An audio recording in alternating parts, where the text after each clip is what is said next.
London pressure was growing in Britain on Thursday to withdraw President Trump's invitation for a state visit, as transatlantic tensions increased over his decision to share far-right videos, and then to rebuke Prime Minister Theresa May after she criticized his actions. The dispute has become an acute embarrassment for the British government, which on Thursday insisted it still enjoys a special relationship with the United States, and for Mrs. May, who has worked hard to cultivate close ties with Mr. Trump, only to be drawn into a public argument with him.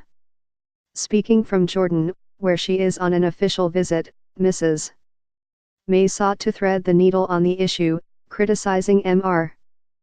Trump but maintaining that his visit would go ahead. "I am very clear that retweeting from Britain First was the wrong thing to do," she said at a news conference, adding, "The invitation for a state visit has been extended, and has been accepted. We have yet to set a date."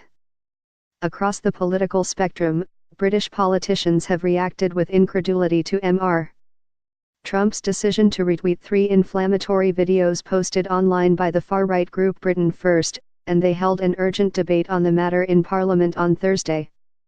Opposition politicians demanded that the idea of a state visit should be dropped, with some critics arguing that it would place Queen Elizabeth II, as host, in an invidious position.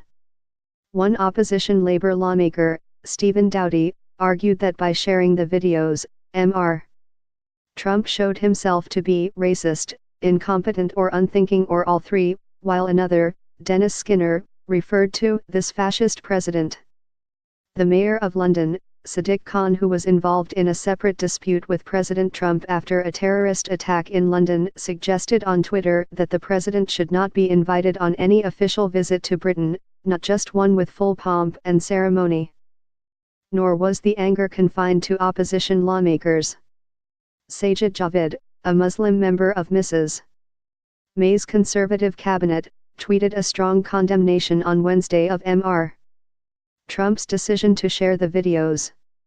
On Thursday, the Home Secretary, Amber Rudd, appeared to agree with one Conservative lawmaker, Peter Bone, who suggested that President Trump should delete his Twitter account, saying, "Many will share his view." But while condemning the president's actions, Ms.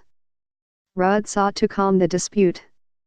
President Donald Trump was wrong to retweet videos posted by the far-right group Britain First, Ms. Rudd said in Parliament, while appealing to lawmakers to remember the wider picture, and in particular Britain's close security and intelligence cooperation with the United States. Pressed for a reaction to the Britain First retweets, Mrs.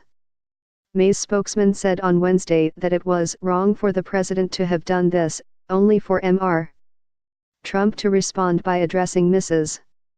May directly on Twitter, telling her, "Don't focus on me, focus on the destructive radical Islamic terrorism that is taking place within the United Kingdom. We are doing just fine."